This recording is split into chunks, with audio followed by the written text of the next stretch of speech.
The night had started like any other at Mike's Bar and Grill in Montana.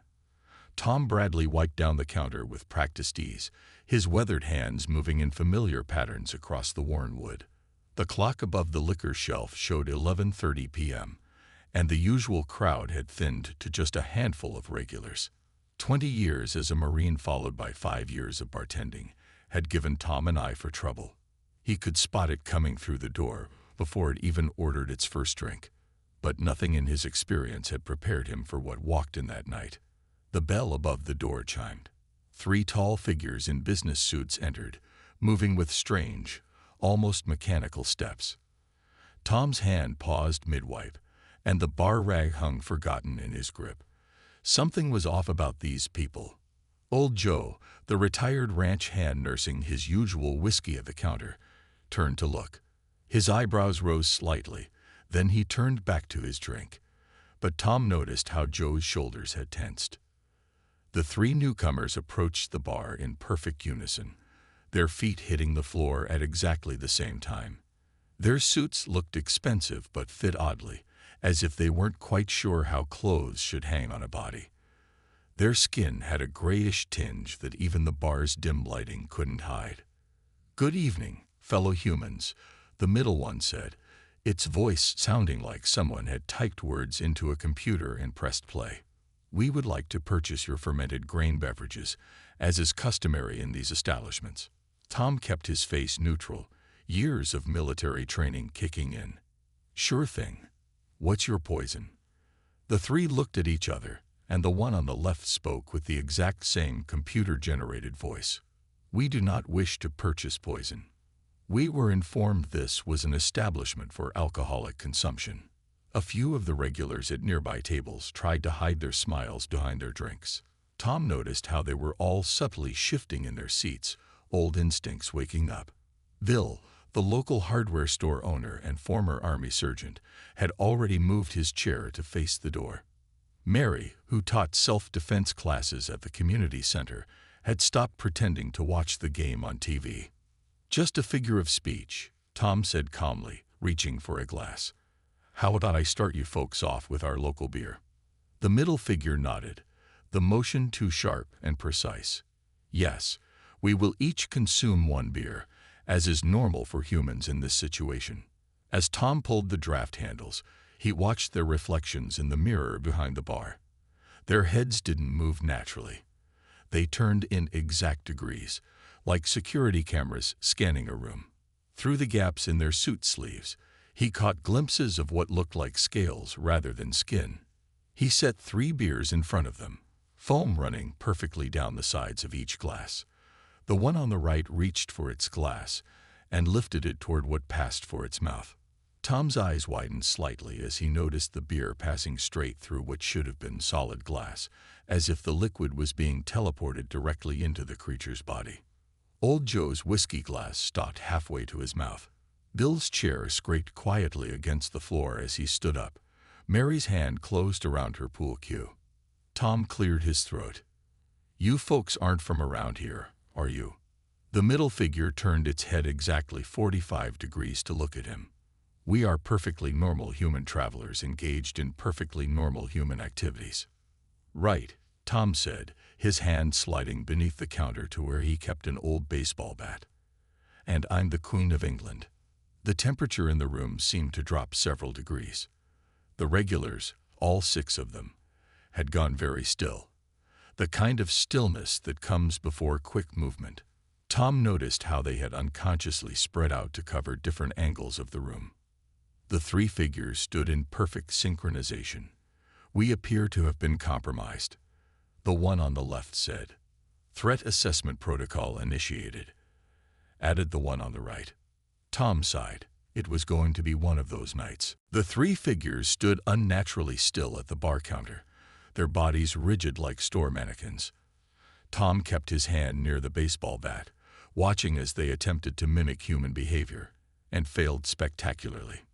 "We should perform more normal human activities," the middle one announced, "like discussing the local sports team." "Yes," the one on the right agreed. "How about that recent game of ball?" The scoring was most efficient. Old Joe snorted into his whiskey. Behind him, Mary had to turn her laugh into a cough. The alien's head swiveled toward the sound in perfect unison, reminding Tom of those decorative bird toys that bob up and down in exact time. "Perhaps we should consume more beverages," the left one suggested. Tom watched as it reached for an unopened bottle of beer from the counter. Instead of twisting off the cap, the alien simply pressed the bottle against what seemed to be its mouth. The liquid inside began disappearing, passing straight through the glass. "Well, that's a neat trick," Bill commented dryly from his corner. "Might save on washing glasses." The alien quickly pulled the bottle away, but the damage was done. The other bar patrons were now openly staring. Tom noticed how Pete, the local mechanic, was carefully pulling his phone out to record the scene. The old veteran had positioned himself near the back exit, ready for anything. "Your observation is incorrect, human drinking companion," the middle alien said quickly. "We are simply very efficient at liquid consumption." "Sure," Tom replied, leaning forward on the counter. "Just like you're very efficient at wearing those suits that don't quite fit right. What's the matter?" Had trouble finding something in tall, gray, and suspicious size at the rental shop. The temperature in the room dropped another few degrees. The alien's skin began to shimmer slightly, like heat waves off hot pavement. "We do not understand your implication," the right one stated. "We are wearing perfectly normal human business attire." Just then, the jukebox in the corner kicked in. Mary must have pressed something on her way to a better position. The opening notes of "Sweet Home Alabama" filled the bar. All three aliens jumped simultaneously, their heads rotating a perfect 180 degrees toward the music. When they turned back, their faces had started to slip. Tom watched as what looked like a hologram flickered, showing glimpses of gray, scaly skin and large, dark eyes underneath. "Your audio entertainment device is malfunctioning," the middle one declared. "It must be silenced for proper assessment." One of them raised an arm, and a metallic device emerged from its sleeve. Before it could do anything, old Joe accidentally spilled his entire whiskey glass across the counter, splashing the device. The alien's arm sparked and fizzled. Its holographic disguise flickered wildly, like a TV with bad reception. "Oh, I'm so sorry," Joe said, not sounding sorry at all. "My old hands aren't what they used to be." "This behavior is unacceptable," the middle alien announced. Its voice had dropped the human pretense, now sounding like metal grinding on metal. "The assessment protocol has been compromised." "Assessment protocol?" Tom asked, gripping his bat tighter. Around the room, he could see his regulars tensing up, ready for whatever came next. "Is that what you call walking into random bars and being really bad at pretending to be human?" The aliens' disguises were failing completely now. Their suits seemed to melt away, revealing tall, gray bodies covered in what looked like armor. Their heads elongated, eyes growing larger and darker. "Very well," the middle one said, its voice now fully mechanical. "Since subterfuge has failed, we will proceed with direct evaluation of human combat capabilities." Tom sighed and pulled out his baseball bat. "You know, if you wanted to start a bar fight, you could have just insulted somebody's truck like normal people." The alien creatures spread out, reaching for various high-tech weapons on their suits. They clearly expected panic. Instead, they found 6 grinning humans who looked like Christmas had come early. "Well, folks," Tom announced to his regulars, "looks like tonight's entertainment just got interesting." The bar had gone quiet, except for the faint sound of Sweet Home Alabama, still playing from the jukebox. 3 fully revealed alien warriors stood where the fake businessmen had been moments before, their gray armor reflecting the neon beer signs on the wall. Tom looked at the baseball bat in his hands, then at the aliens' high-tech weapons, and smiled. "You boys picked the wrong bar for your first contact." "Silence," the middle alien commanded. Its voice echoed with metallic undertones. "We are the advanced scout unit of the Galactic Federation. We have studied your species for 3 of your Earth days." "Whole 3 days, huh?" Bill chuckled, casually picking up a pool cue. must be experts by now. The alien on the right raised what looked like a fancy laser gun. Our research indicated that drinking establishments were optimal locations to assess primitive species threat levels. Humans are most vulnerable when consuming alcohol. Old Joe burst out laughing so hard he had to hold onto the bar counter. Son, whoever did your research needs a new job. The aliens seemed confused by the lack of fear. Their weapons hummed with energy, casting blue light across the room, but none of the humans were running. Instead, they were spreading out, taking positions like they'd practiced this 100 times. Your behavior is illogical, the left alien stated. Our scanners indicate you have no energy weapons, no force fields, and no neural disruptors. Well now, Mary said, shocking the end of her pool cue with deliberate slowness. That's just hurtful. We've got plenty of things that can disrupt your neural whatever. Tom noticed Pete was still recording everything on his phone. The mechanic had positioned himself behind a table that could easily be flipped for cover. 20 years of bar fights had taught them all a thing or two about improvised warfare. Let me explain something, Tom said, stepping out from behind the bar. See those photos on the wall? Every one of them is from a different bar fight. That one there, guy tried to rob us with a shotgun. This one, entire biker gang. And my personal favorite, the one where 3 drunk cowboys rode their horses through the front door. The aliens' heads turned to look at the wall of framed pictures, their weapons lowered slightly. Your primitive combat trophies do not impress us, the middle alien declared, but its voice carried a hint of uncertainty. They're not meant to impress you, Tom replied. They're meant to warn you. In this bar, we've got 2 Marines, 3 Army vets, a self-defense instructor, and enough collected bar fight experience to write a book. And you just walked in here thinking we'd be easy targets. The alien warriors looked at each other. Their confidence was clearly shaken. Perhaps, the right one suggested, we should proceed with the neural stun sequence. Perhaps, Bill countered, you should look down at your feet. The aliens looked down to see they were standing in a puddle of spilled beer and whiskey. Old Joe's earlier spill hadn't been an accident. He'd been quietly creating the slipping hazard. Final warning, Tom announced. Put away the fancy guns, sit down, and order drinks like civilized folks.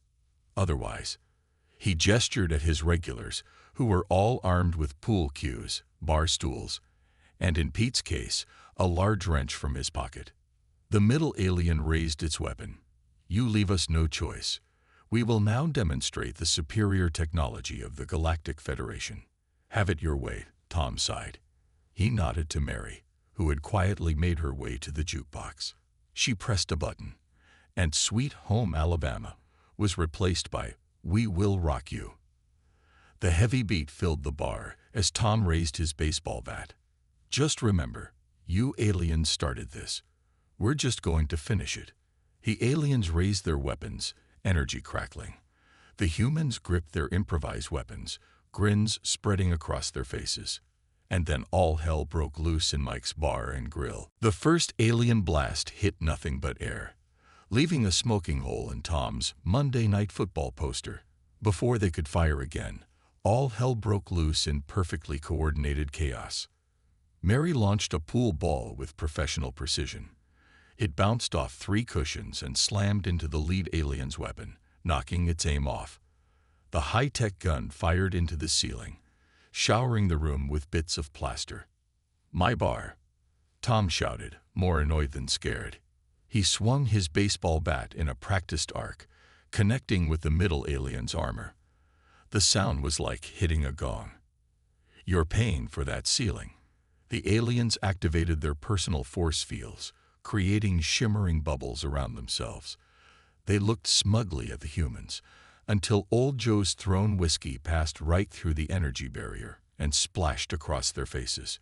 Interesting, Pete commented from behind his overturned table, still filming.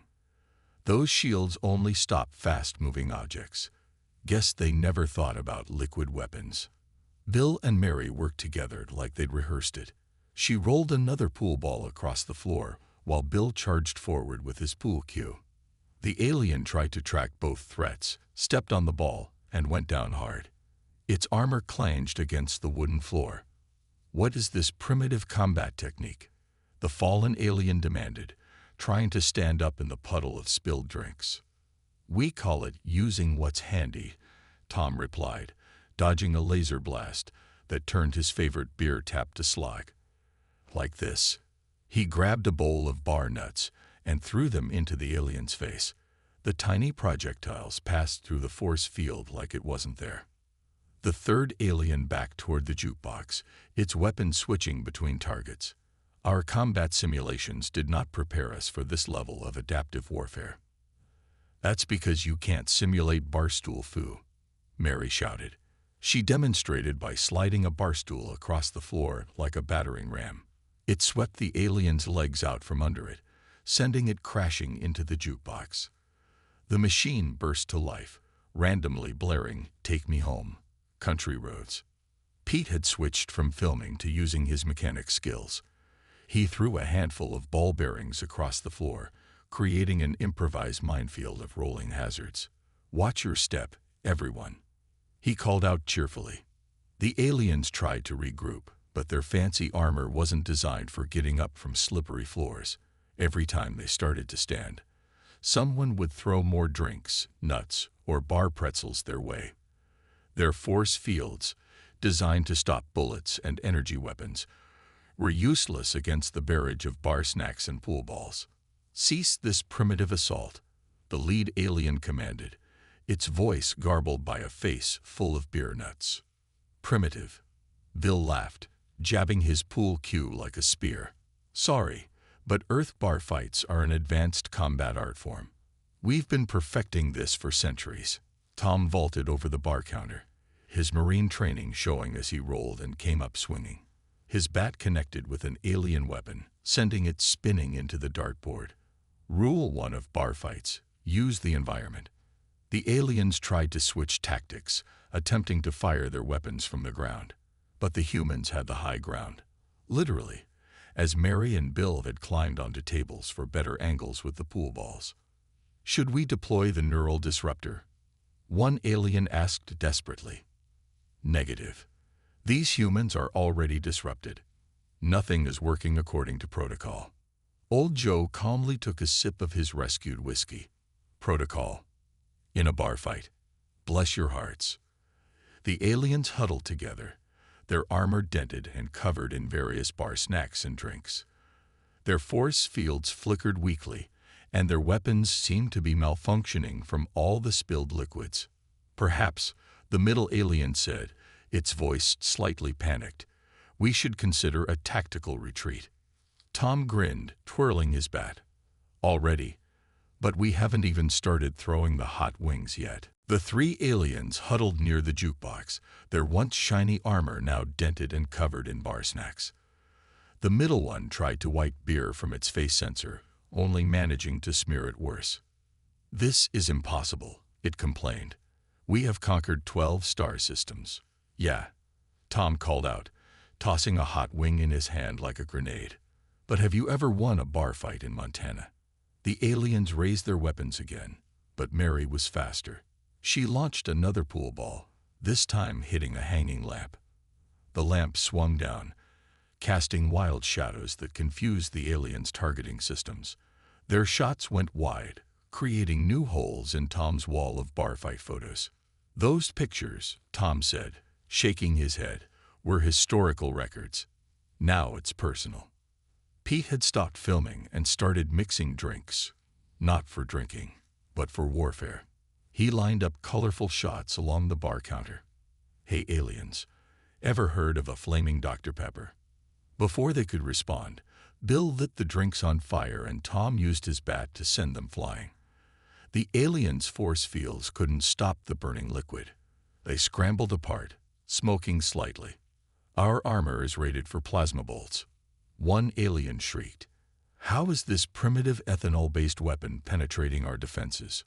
Old Joe chuckled from his seat.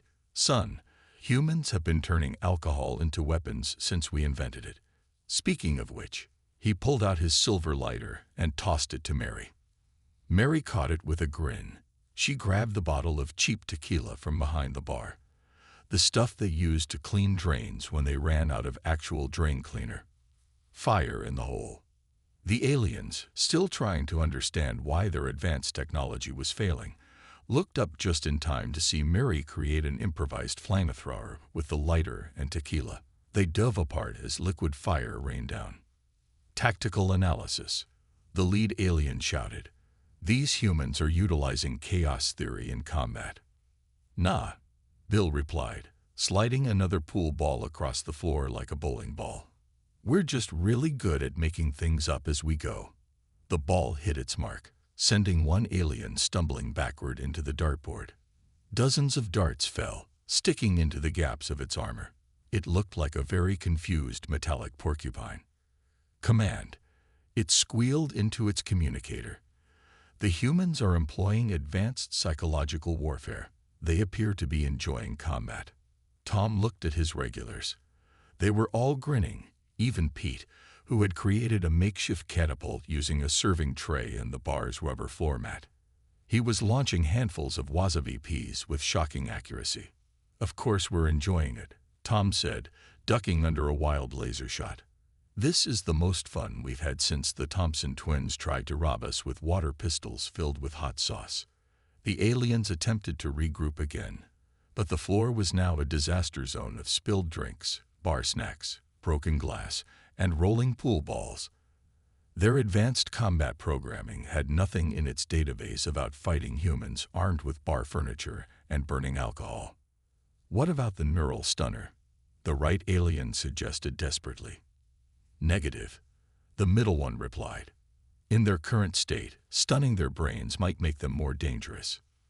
Mary lined up her next pool shot, banking the cue ball off 3 surfaces. You know what your biggest mistake was.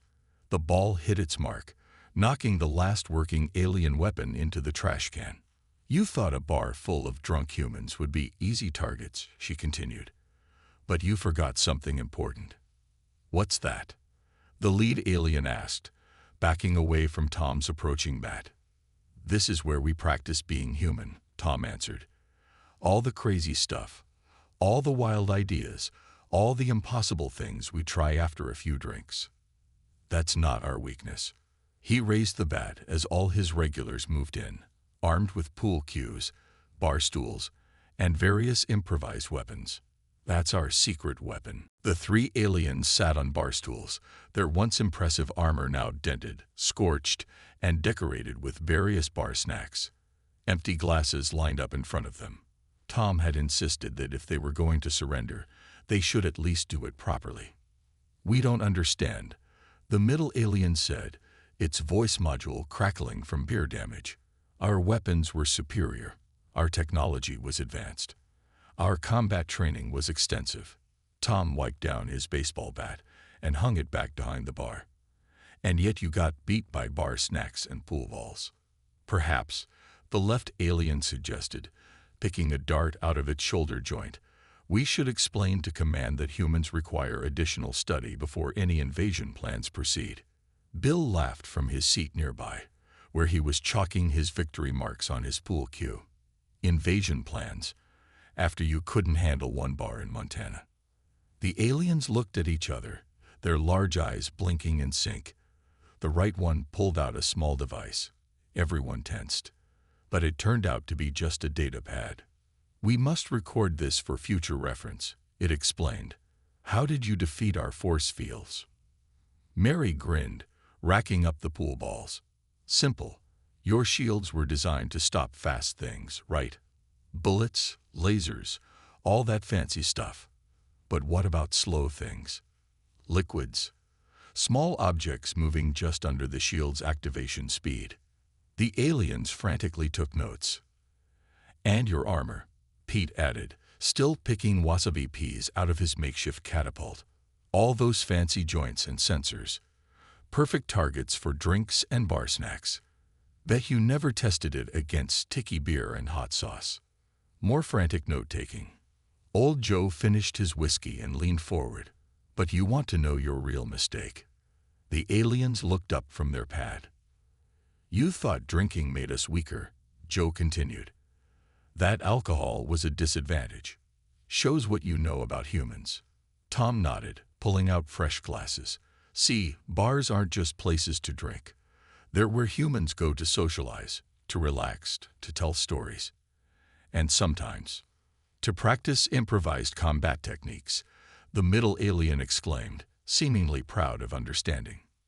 "No," Tom corrected, pouring a round of drinks. "To be human. To try crazy ideas. To do things everyone says are impossible." Half the great human achievements probably started with someone in a bar saying, "Hey, watch this." The aliens absorbed this, their head sensors spinning. "So," the left alien said slowly, "human drinking establishments are not strategic weakness points, but rather training grounds for creative problem solving." "And that's why you lost," Mary added, sinking the 8-ball with a perfect shot. "You came in thinking we'd be easy targets. Instead, you found a bunch of humans in their natural habitat, doing what humans do best, making stuff up as we go along." The aliens stood up, their armor creaking. The middle one raised its glass awkwardly. "We must report back to command," it announced. "Our recommendation will be clear. Earth bars are to be classified as high-level combat training facilities. All invasion plans are hereby suspended." "Good choice," Tom said. "But before you go, one last human tradition." "What is that?" Tom grinned. "Paying your tab. You did shoot up my bar, after all." The aliens looked at the damage. Broken lights, holes in the walls, shattered bottles, and the ruined ceiling. They placed a small glowing cube on the counter. "This contains several rare elements from our home world," the right alien explained. "It should cover the damages. And a little extra," the middle one added, "for teaching us valuable lessons about humans." As they walked out the door, slightly wobbly from the drinks, the left alien turned back. "One final question," it asked. "What would you have done if we hadn't surrendered?" Tom smiled. "Then we would have introduced you to the hot wings. The ones with the special sauce that even humans need a waiver to eat." The aliens shuddered and quickly left. Deep in space, aboard the Galactic Federation's Central Command ship, 3 high-ranking alien officials stared at the report on their floating holographic screen. Their eye stalks twitched nervously as they read the document submitted by their advanced scout unit. Official REPort. Earth Reconnaissance Mission. Status: failed. Recommendation: avoid all Earth drinking establishments. Classification: extreme danger. The oldest official tapped a button, and a video began playing. The shaky footage showed 3 of their best scouts being thoroughly defeated by humans wielding pool cues and bar snacks.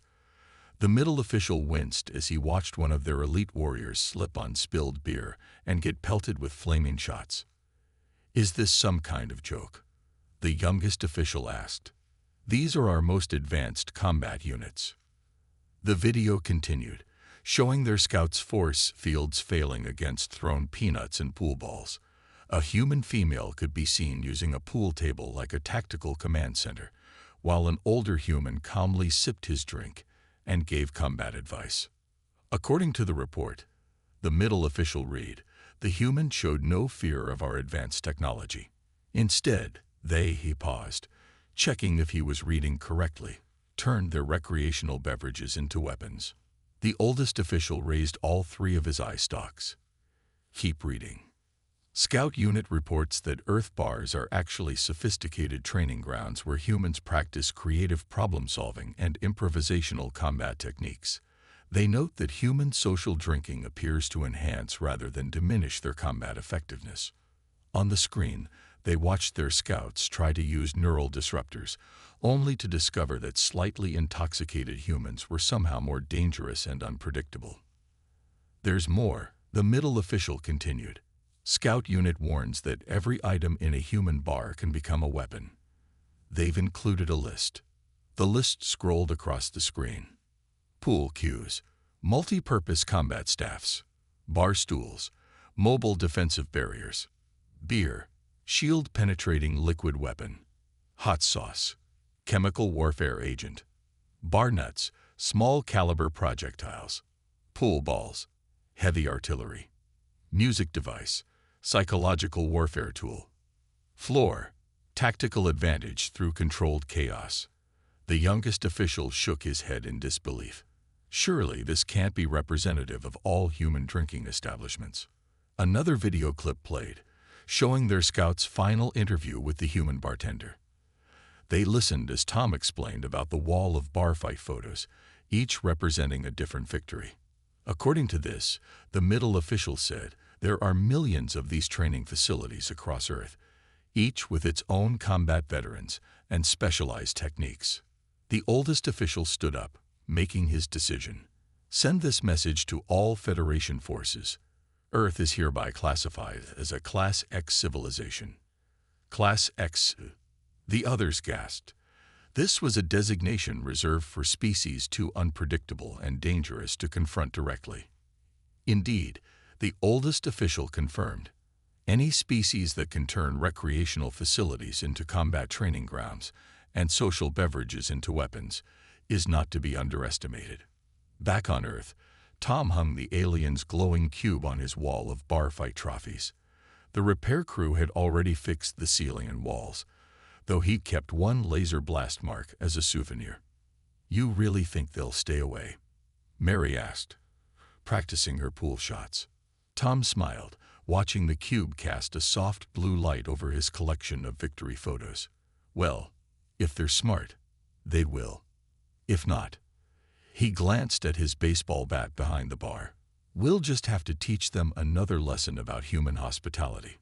Old Joe raised his glass. To the only bar in history that won first contact with pool balls and beer nuts. Everyone cheered, and life at Mike's Bar and Grill returned to normal, though they did keep a special stock of hot wings ready, just in case any more aliens needed a lesson in human creativity. And somewhere in the depths of space, the Galactic Federation added a new warning to their database. Warning. Earth bars are not soft targets. They are advanced tactical training facilities staffed by combat-ready humans who can weaponize anything. Approach with extreme caution. Better yet, don't approach at all.